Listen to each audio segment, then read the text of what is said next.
So the last 2v2 I cast actually didn't perform very well, but I'm kind of figuring it was because there were triple tech marines.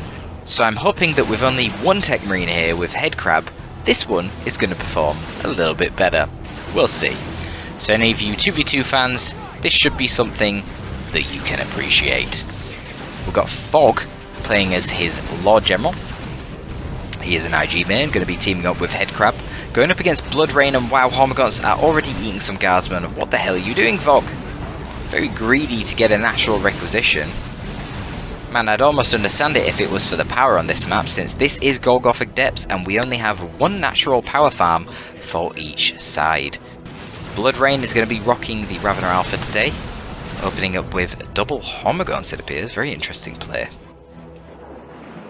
And Inikura on the Chaos Sorcerer, just going to be capping the back line right now. Very interesting. The units from all the players are completely spread around the map right now in a very sporadic manner.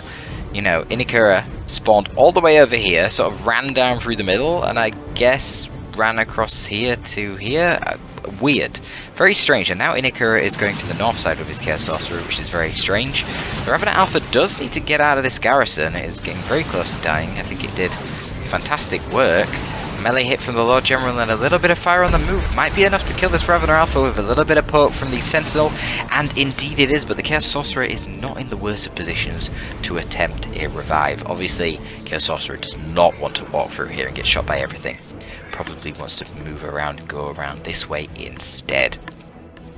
And we see Hormagaunts and Heretics down here, a lot of melee units running around, causing a bit of harassment, positioning themselves around the gen farm of the red team.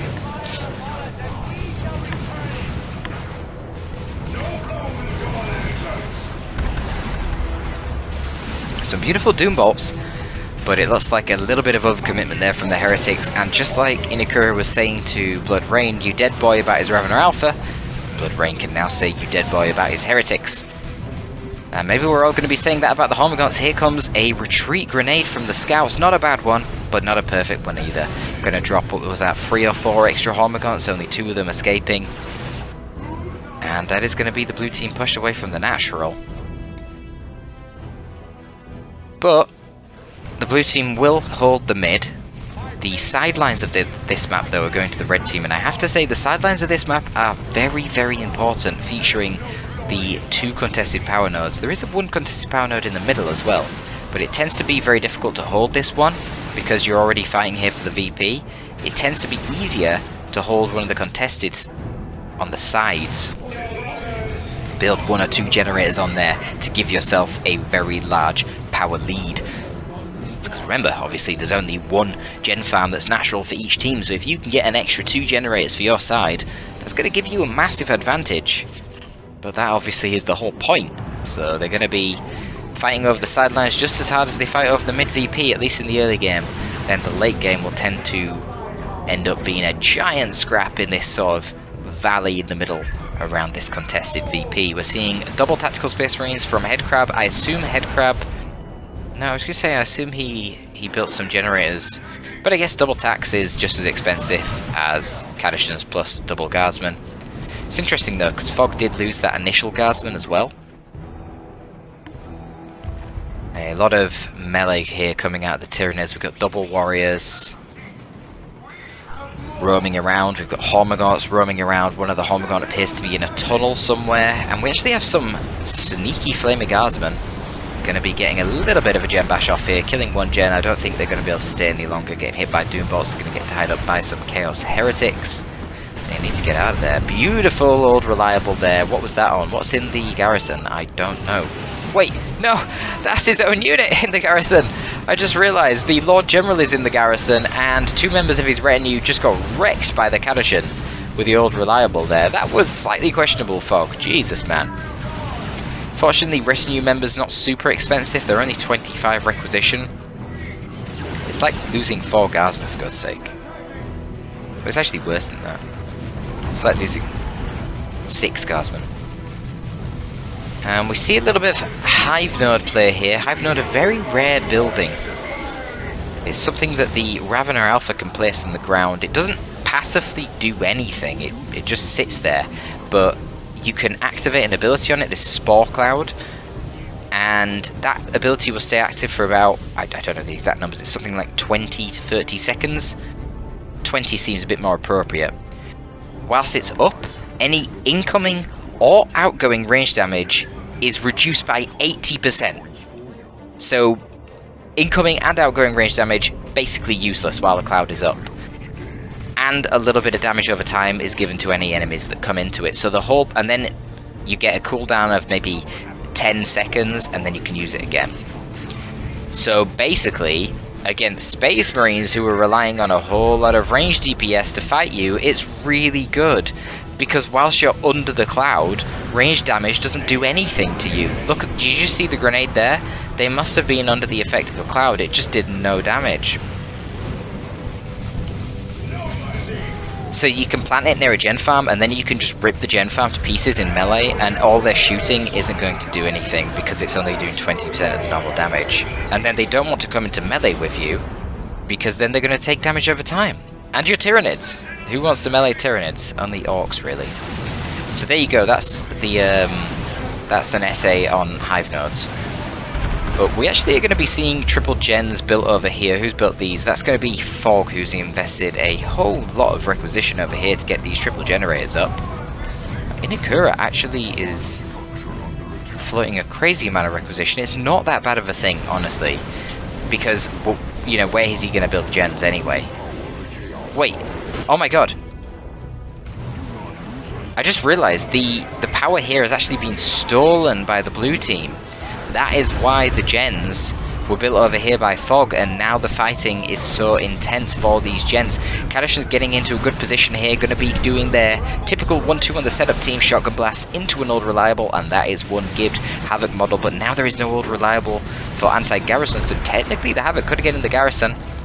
Not going to opt for it though, just going to be resetting up. Kaddish is forced off by a Doombot CSM combo. What happened over here? Looks like the Flamer Guardsmen were attempting a bit of a bash. Probably going to die and retreat now to some melee CSM, and indeed they do, in fact, to the Chaos Sorcerer. And there you go, see you later. That is a dead Imperial Guard Sergeant and a wiped Guardsman squad. I'm not sure how many gens were destroyed over here, but there was clearly some sort of bash. But it doesn't matter too much for the blue team when Inikura has over 700 requisition. Tech Marine did appear to die down here in some sort of crazy melee, but eventually it appears they were forced off. Let's have a look at the damage over time here from the Spore Cloud. You can see the damage over time is pretty negligible. They're out of range of it again now. But it's just a stalling tool to facilitate these gen bashes, or in fact, even in this case, entire gen captures. Now, as for what's going on over here, it looks like Fog has won this engagement in the end. Obviously did lose his Guardsman for doing it. This is a really weird game how Inikura's defending this over here, even though he's this player. While the Tyranids just run all over the map. Dark Flames was dropped there, doing damage over time to these Guardsmen. They're still taking damage over time. Jesus. But that's really nice. That's delayed for ages, them being able to recapture these gens, which is beautiful for the blue team. It's keeping the red team behind. However, the red team have actually secured this gen farm for a long time. So because Inikura was over here and the Tyranids were sort of running around down here, they seem to have forgotten about this. So this is kind of perfect for Headcrab actually. Headcrab's Tech Marine still down, but obviously all the way over here near the base should be a very easy revive for Fog's Lord General. So he's probably, yeah, he's rotating that Lord General over right now. Hive Node still hasn't gone down. It's such a pain in the ass to kill. You really need melee to try and kill it. Tier 2 melee is very effective because the damage over time is kind of negligible to them. They're too durable. Flamers are okay, but you've only got that like 10-second window where the Spore Cloud isn't up, where the Flamers will do decent damage. Otherwise, even the Flamers do 80% less damage, which means they don't kill it very fast either when the Spore Cloud is up. But it's going to be a creeping Basilisk barrage here. Very questionable usage, I must admit. I mean, it does catch the warriors, which is something, but due to them only being 3 models, it's not going to do a tremendous amount of damage to them.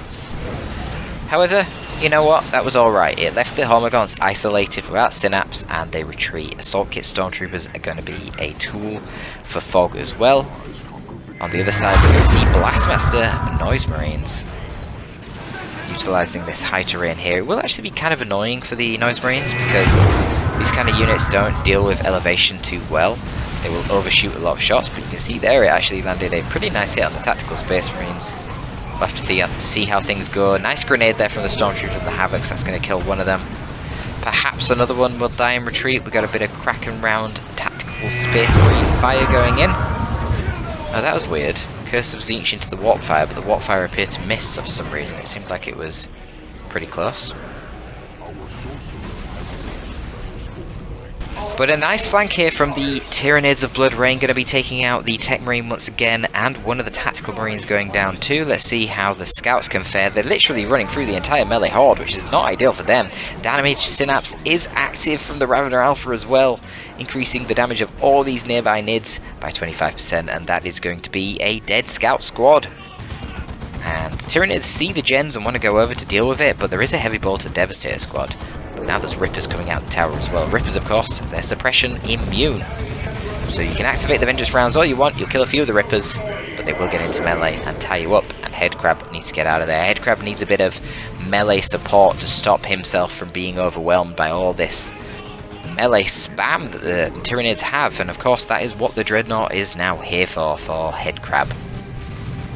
Tremendous amounts of melee damage, really powerful special attacks. It's got that Emperor's Fist ability to stun and knock back and damage nearby enemies. Great for melee control. But in spite of all of that, oh, I was going to say he was purchasing the Assault Cannon upgrade, but he's cancelled it, which is good. He really needs the melee control right now. He doesn't need an Assault Cannon. That could potentially get ripped to pieces by Adrenal Gland Warrior Brood models. Oh, the Spore Cloud also slows as well, as you can see. It also slows. And once again, Fog doing a great job here with his Flame of Guardsmen, constantly harassing the Generator Farm, and Fog is just taking tier 3 off the back of all this. So there was a decap here from the Hormagaunts, but they weren't able to finish the job. Heavy Bolter Devastators come back out on the field, force them off. I'm really keen to see how this fares with the Dreadnought. The Dreadnought should be able to deal with the Warriors on its own. There's no Corrosive Devourer yet onto the Ravener Alpha, so no real range DPS. What is the Dreadnought doing? It should just fight the Warriors, it will win. And there's a lot of red, so just drop Blessings at the Omnissiah as well. I don't know what Headcrab's doing, to be honest. Just beat them up. What are you doing, my guy? It's just one squad of Adrenal Gland Warrior Brood. Just melee them. Look at that. Look at that special instantly. Strange plays from Headcrab. Perhaps he was scared of the Ravener Alpha getting the Corrosive Devourer and contributing. But even then, I'm pretty sure he'd be fine. He has double plasma guns, for God's sake. I'm currently queuing up a second Dreadnought. I don't know if that's intentional. Okay, it is. He just called it out. 2 Dread.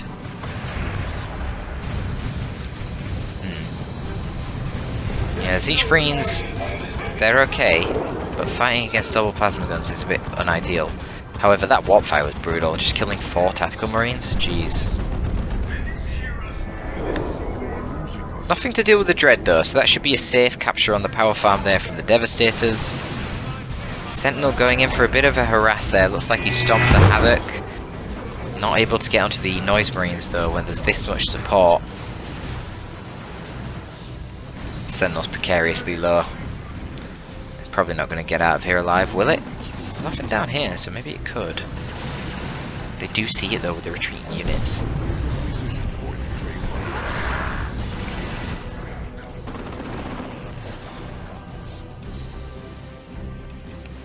Okay, we're getting double Assault Cannon Dreadnoughts. That's going to be pretty wild. So vulnerable though to the melee Warrior Brood. And we see the Leman Russ. Here we go. Executioner Leman Russ is on the field. That is going to punish those Tyranid melee blobs very hard. Let's see how it fares. Not the craziest map for tanks. A lot of the narrow passageways and a lot of line of sight blockers, so yeah, we'll see how it does. Right now there's really no serious AV that can deal with this. We don't even have a Venom Brood. Of course there is the potential Electroshock Grubs. Okay, we've got the Corrosive Devourer now, that'll do something.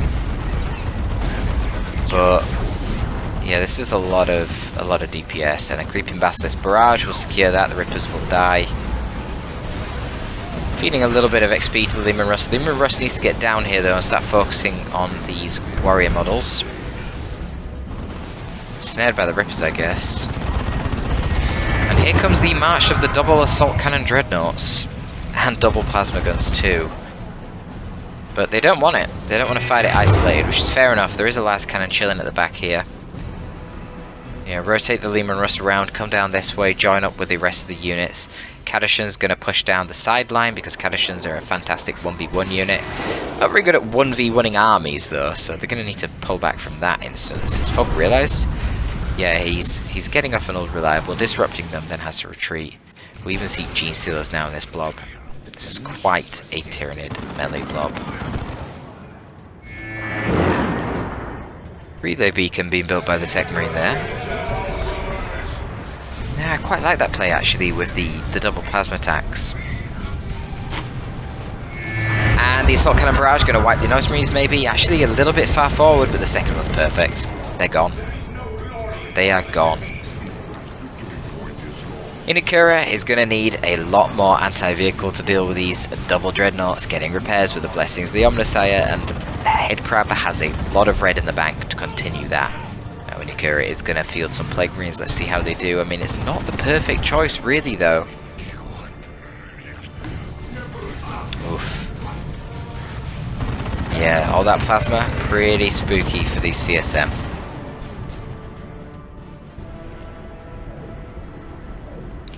And you can see the level of tech lead that the red team were able to achieve from holding these side powers, even losing their main power. Just so far ahead in tech.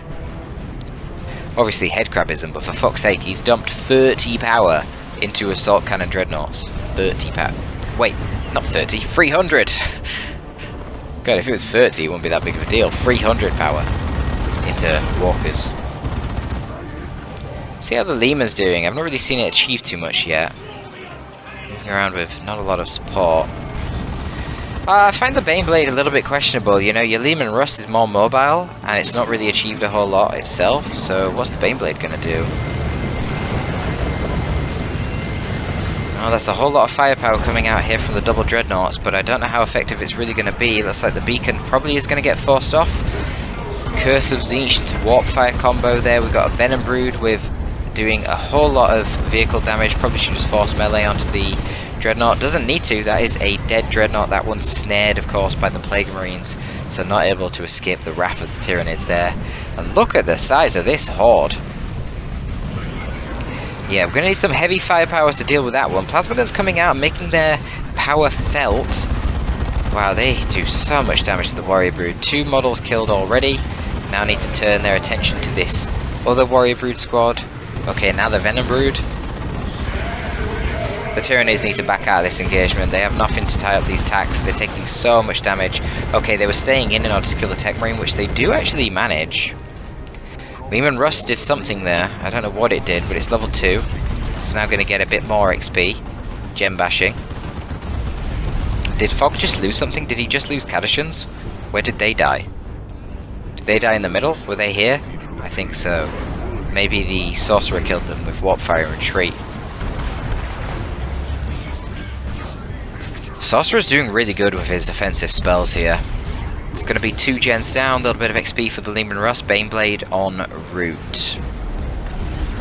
I'm worried for this Baneblade. It's so immobile. I feel like there's not enough support. I feel like there needs to be like Ogryns, heavy weapons team, just things to deter the melee rush prior to getting this Baneblade.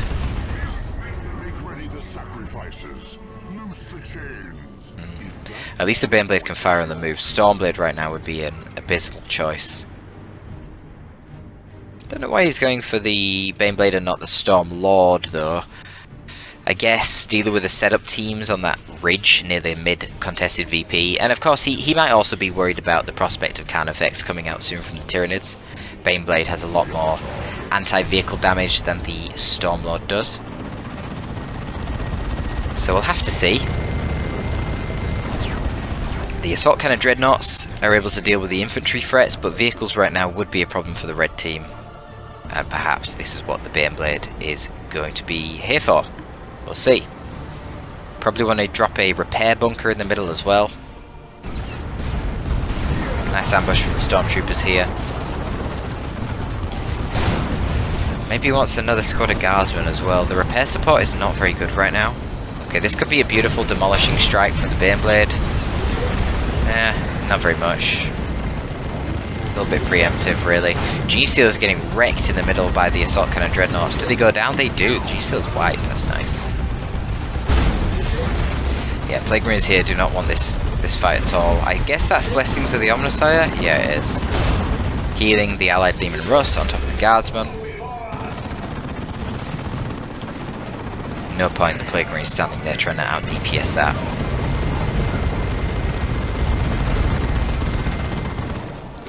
And the relay beacon was repurchased by Headcrab. And there is another Leman Russ. Oh my goodness. Fog has all the tanks. Definitely going to need a repair beacon right now. Not repair beacon, a repair bunker. Yeah, here it comes. The bunker's coming. Bit of a precarious position for it though. I don't really like this. What would be lovely for Fog is if somehow you could just destroy this stupid piece of cover here, because it's kind of ruining the Baneblade. If the Baneblade could just sit here without this, and cover here and here, it'd be nice, but right now, well, you can't destroy that cover, just in case anyone wondered. Right now, it's a pretty awkward position, because he's got to turn to face here. He can't cover both angles, which is really sad.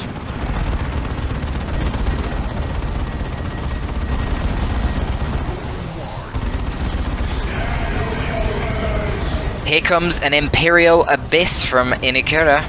Will it do a whole lot? No, it won't. It's an Imperial Miss, is what it is. Yeah, that was not very good.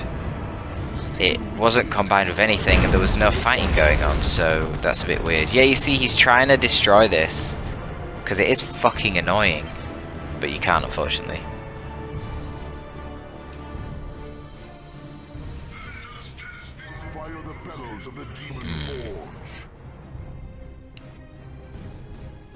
Inikura losing hope right now, because of course he definitely cannot be pushing against this blob. We're going to need to see a very powerful flank here from the Tyranids. But the Tyranids really need to get a counter effects out, probably with a Venom Cannon, but a farm back would be okay as well.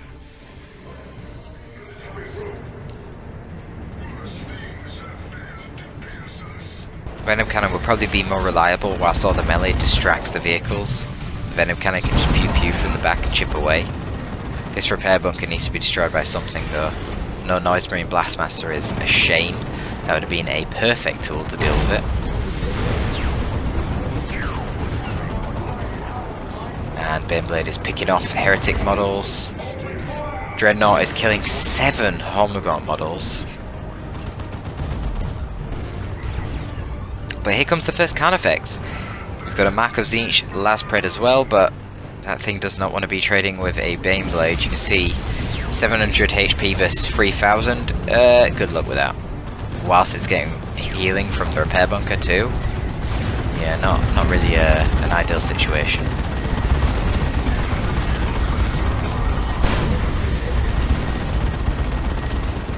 Triple Assault Cannon Dreadnought.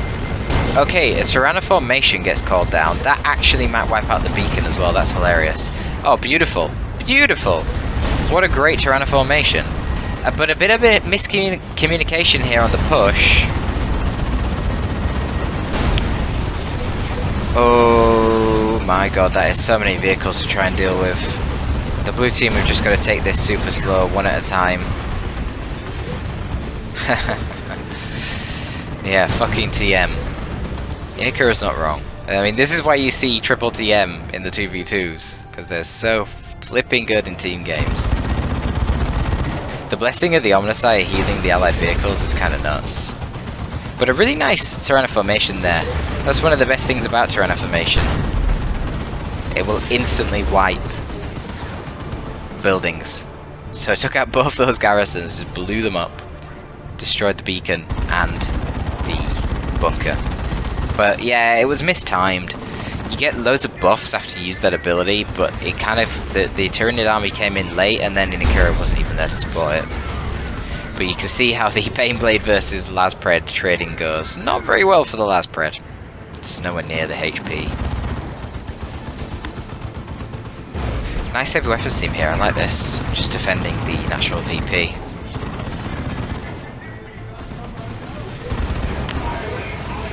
And the Homoguts are going to wipe.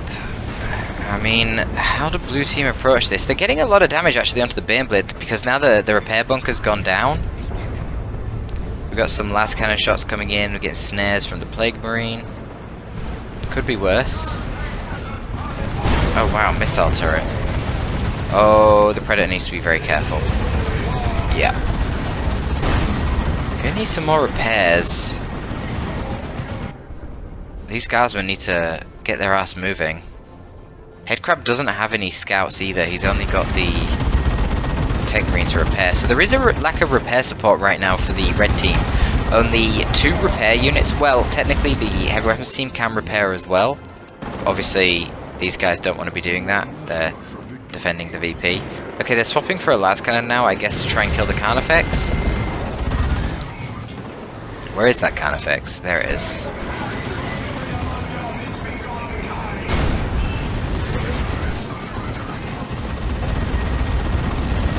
Let's see, maybe they can get this Dreadnought right now. Shoot this Dreadnought, hit it with an Electroshock Grub. You've got the Corrosive Devourer from the Ravener as well.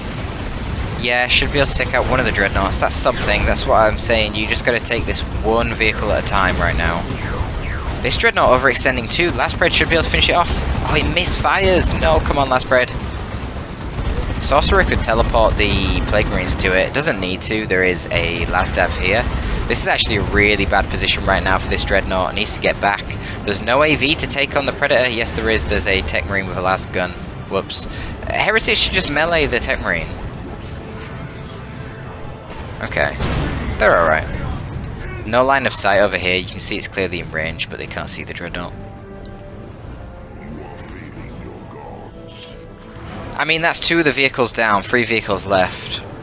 But the VPs are getting quite low now for the blue team, only 65, and they're ticking down very fast. Another repair bunker going up. Obviously not built yet. Even when it's constructed, it needs to take time to become a repair bunker. Plasma attacks need to be focused firing the Warrior Brood. If they pop some of these models, it will take off 10% of the HP of the Carnifex to every Synapse creature killed. I don't know why the Tactical Marines are running so far back. There's no anti-infantry here. And the Carnifex is getting wrecked by Synaptic Backlash right now. And this Baneblade is just unkillable. Getting hit now by the las cannon. We've got Bioplasmas coming in, Corrosive Devourer shots, another push from the Tyranids. Is that an Electroshock Grub? That's going to go onto the Lehman Rust, not onto the Baneblade. I think that's a mistake. The Baneblade is very low, the Venom Cannon is nearly there, but the Carnifex dies from Synaptic Backlash just as it was about to kill the Baneblade with less than 100 HP. If the Electroshock Grub had instead gone onto the Baneblade instead of the Lehman Rust, that would be a dead Baneblade. The Chaos Sorcerer is moving in and is going to be claiming the bunker, which is now getting destroyed by the Allied missile turret. The Tech Marine can once again get inside the bunker and the repairs start again. All the Dreadnoughts have been killed. The Laspred somehow remains alive, but it is still a 1-0 cap in favor of the red team, and the blue team are running out of VPs very quickly. 2-0 cap in favor of the red team. We've got Synchronized Stand with Your Brothers coming out of the Tactical Space Marines here, activating and They Shall Know No Fear and pushing forward. Once again, the Tyranids just walking into their death. They can't just walk face on into an Executioner Lehman Rust that's level 4 and a Baneblade. That is madness. And a last cannon shot there from the Baneblade is going to take out the Chaos Predator. And with that, I think blue team are done. Indeed, the VPs are going to be draining down to 0. And that was quite the finale. Honestly, they could have done it. They nearly had the Baneblade killed. Literally, if the Electro shot Grub went onto the Baneblade instead of Lehman Russ, that would have been a dead Baneblade. That said, Headcrab here with the Plasma Tactical Space Marines was being a little bit hesitant, I feel, a lot of the time. Those Plasma Attacks, their job is to melt those Synapse creatures of the Tyranids. And it's nice that Counterfex get 20% damage resist while they're in Synapse. It can make them really tanky compared to tanks, or walkers even. But every time one of the warriors or Venom Brood dies near it, the Counterfex loses 10% of his HP. So that's a problem when you're fighting 2 level 4 plasma attacks. There you go. Hope you enjoyed it, guys. A little bit better than Triple Tech Marine, I would say. Pretty good game there. Quite chaotic and nice to see a little bit of diversity of the factions. That is going to be all from your boy Torpid. If you want more of this kind of thing, specifically 1v1 casts, sign up to my Patreon. Link is in the description. You will immediately get at least 20 casts with an extra 2 casts coming every month. Torpid signing out.